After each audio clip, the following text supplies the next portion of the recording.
All right, so we're back. I'm talking about my soapbox. So buckle in, strap in, let's rock and roll. And let's talk about Raw Just XXX. And I'm not talking about the fun stuff. Let's talk about Raw 30. Number one, it was the number one show on cable that night with a 2.134 million views. Comparison to last week, which is a 1.4, almost a million views, and a 0.7 demo. A 0.7. People can bitch all they want about the women's division. Numbers don't lie. Those are objective. And guess what? I don't care what you say. I would have liked to have more women represented on there because guess what? We're Attitude Era, and we are ruthless aggression. We grew up watching people like Lita and Chyna and Molly Holly and, Trish Stratus all day long. That shit was golden. But guess what? The numbers don't lie. Hogan and DX, people wanted to see them. Mm-hmm. And that's not subjective. Right. That's not objective, that's subjective. Mm-hmm. And numbers are not lying on that front. We had a couple of very interesting things within this show. It's hard to see Undertaker in this way. Right. But guess what? It's American Badass Undertaker with original theme of American Badass. Like, people wanted to see that, the passing of the torch. We had some good segments with DX. Hulk Hogan started off with the highest rated part, hour per hour. Mm-hmm. You can't win with your arguments of any bullshit when they get more than 1 million people wanting to watch it. I'm sorry, you're not going to win. But also, not just that, but the demo. You know what last week's demo was? 0.42 to a 0.7. There is no other show within the history of the world that has had a demo like that, of that much of a drastic difference. And you're not going to win. The main event was good with Becky Lynch and Bayley. I was not a fan of it, but that was the original intention of that segment. Was the steel cage match was not going to happen. The Bloodlines Court was awesome. A lot about this show was good. One of the best promos I've seen in a long time. Exactly. So. The timing and the pacing and everything was exactly what it needed to be, and it was great. Now, let's talk about the women because people are like, oh, women should be represented. What about this show? It had 5 segments of women, almost 4 of matches where they had maybe, six in-ring segments, but they don't count. Apparently neckbeards didn't like that. So. These women, they don't count. Because you know why? They don't care. You know why? Because it doesn't fit their fucking narrative. And that's the difference. You assholes say that these women, you told these women right here that actually did great, that they don't matter. Why? Because it's not on the show that you watch all the time. I'm sorry. You're not going to win. Here's the thing. I mean, if you say that, I'm going to quit wrestling. I don't care. Right. Now, okay, here's the thing. The demo or the viewers actually did go down very slightly. So it went from like 600K to about like 597. So very minimal. But the demo went up by 0.1. So it was a 0.7, or not a 0.7, excuse me, a 0.12 compared to a 0.11 from last week. And also it was number 28 within the cable preferentials. This match, Tiffany Stratton is the future of women's wrestling. Oh, 100% she is the future. Her triple moonsault was so clean. She has such great timing and great presence. She has everything. She is like literally, I would say, neck and neck with Roxanne Perez. 100%. 100%. Like, there was a lot of really good stuff on here. So, also, this was a great sort of turnaround with a couple of different things where they announced where the triple threat tag team was a fatal four-way. We're going to have they're having a qualifying match next week for that qualifier, which is great. A lot of great structure. You have a lot of great women that are represented here. The final segment with the Championship Summit was just great. Right. The Gigi Dolan and JC Jane, I felt offended. It was so good. They cut to the bone. I'm like, man, these bitches cut each other deep. Oh, absolutely. But it was overall a really good show, and these morons need to stop bitching. So let's talk about this one. It's a little bit harder. Here's the thing. I think they intentionally delayed the tribute show. Why? Because this was on the 25th. That was Jay Briscoe's birthday. They wanted to do the tribute show on his birthday. Okay. That is my only defense. Now, here's the thing. This show did get 3,000 views over that $1 million line. But They need to retire those tag team belts, though. exactly. They do. They need to retire Now- the ROH tag. Now, I said within my notes is, what does Mark have to prove at this Right. point of him not continuing? Right. I'm sorry. He said he is going to continue in honor of his brother. And that's all well and good. No. Here's my issue with that.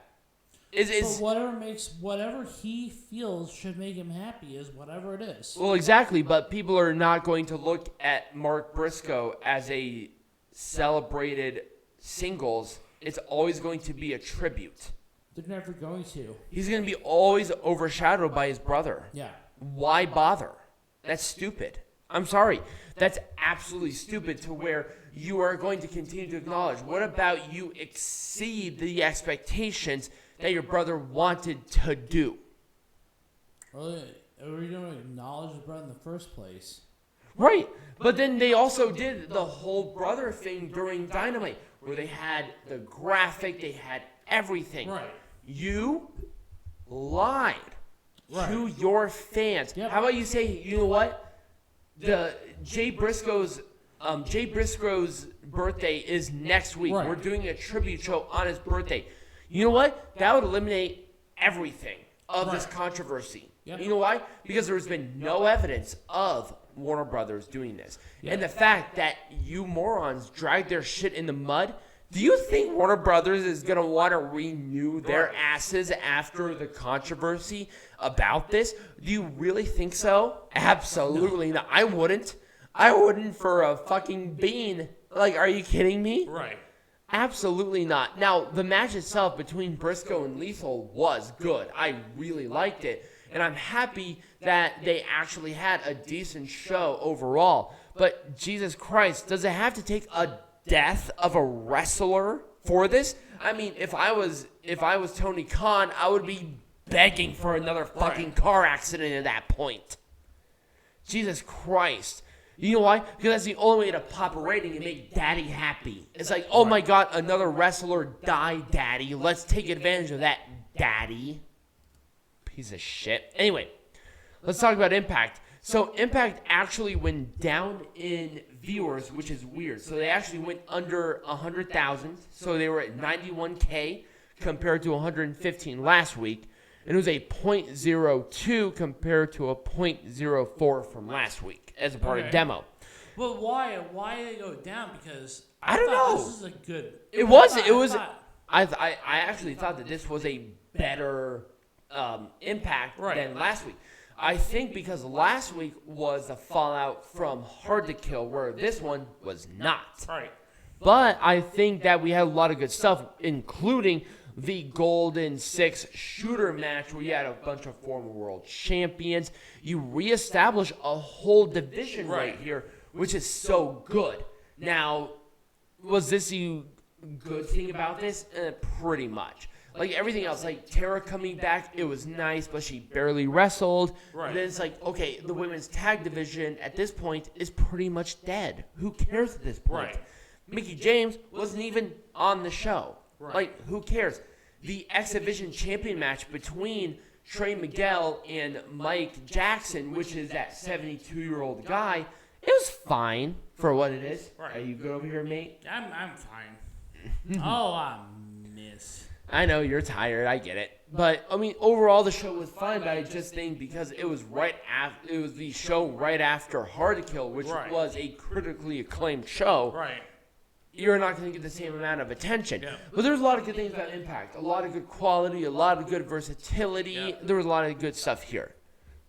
Overall. Excuse me. So, let's talk about SmackDown. So, SmackDown actually went up in ratings by almost 200,000 people. It was a 2.432 compared to a 2.113 from last week. Okay. So, actually a fairly good rating overall with a 0.65. Yes, 0.65 compared to a 0.5 from last week. So, good jump in demo. Right. But at the same time, you know, it is right before the Royal Rumble. People want to see what's going on. And let's talk about the show really quick so we can get actually to the Royal Rumble. To be honest with you, there was not really a whole lot to talk about here. You know, there were a couple of good things there. There was, you know, Hit Row, Strowman, Ricochet, which I thought was annoying because the Banger Brothers should have been within it. Legado del Fantasma and Imperium actually had a fairly good match overall. I really liked that match. And then, once again, Kevin Owens and Solo Sikoa, it was fine, but once again, you're spinning in the mud. I don't give enough of a shit to care about it. I mean, really, the thing that really stood out to me, for the most part, within this show, was the Imperium Legado match. But also, people's reaction to Lacey Evans not high-fiving the kid. I don't know what that was. So, she is a heel, and her not high-fiving a person is her point. She's a heel. Cool. But the thing is that the kid, I think a lot of people realize that the kid actually had Down syndrome. A lot of the facial expressions and everything kind of led to it. We don't have confirmation on that. But it's like, the kid had a blast. Who cares? Like, oh, a little high five, Lacey Evans. They weren't crying. Like, isn't that the point of it? She's a heel. But I like the aggression of Lacey Evans, and she showcased more of it during SmackDown, and I really enjoyed that. But now let's talk about Rampage. So Rampage was so mediocre that I couldn't find demo, nor viewership, nor cable on that. Oh, also, by the way, SmackDown apparently had number 3 within ratings and cable, but that's for Friday. This show was just incredibly mediocre. It was a total flash. The 6-man tag with Best Friends and Danhausen taking on Jay Lethal, Jeff Jarrett, and Satnam Singh was an absolute joke. There were a couple of things in there that in the match that I chuckled at, but at the same point, I'm like, this is ridiculous. I sat there and said, oh shit, Jamie Hayter is the AEW Women's World Champion. You know why? Because she's still second nature to Britt Baker. And nobody cares. No, the fact that the announcer said this is that Jamie Hayter is now the leader within that faction. Are you fucking kidding me? What the fuck? Right. Anybody who knows that Jamie Hayter is second fiddle to the Tony Khan ball washer, okay? Like, she's sitting there, like, the ball washer, like, scrubbing those things clean. Oh, yeah. I mean, trust me, I'm pretty sure that throat can knock off chrome off of a bumper. Yeah. And trust me, that open relationship, I wouldn't be surprised. Powerhouse Hobbs was actually in action for the first time. You have a star with him. Why hasn't he been on TV in weeks? Nobody cares. You know why? Because they don't know how to book people. It's so annoying. I hate it because they have such good talent. And I'm like, man, if the person within this is competent, they could see the potential with Powerhouse Hobbs. He has everything. He has look. He has the strength. He has the power. He just needs promo. That's it. And that's something that's so easy just to click on. And it's like, God damn it. But other than that, the rest of it was an absolute nothing sandwich. Oh, it was. But that was 100% my soapbox. So when we come back, we're going to make the Royal Rumble and Pro Wrestling Majestic again. Somehow, right?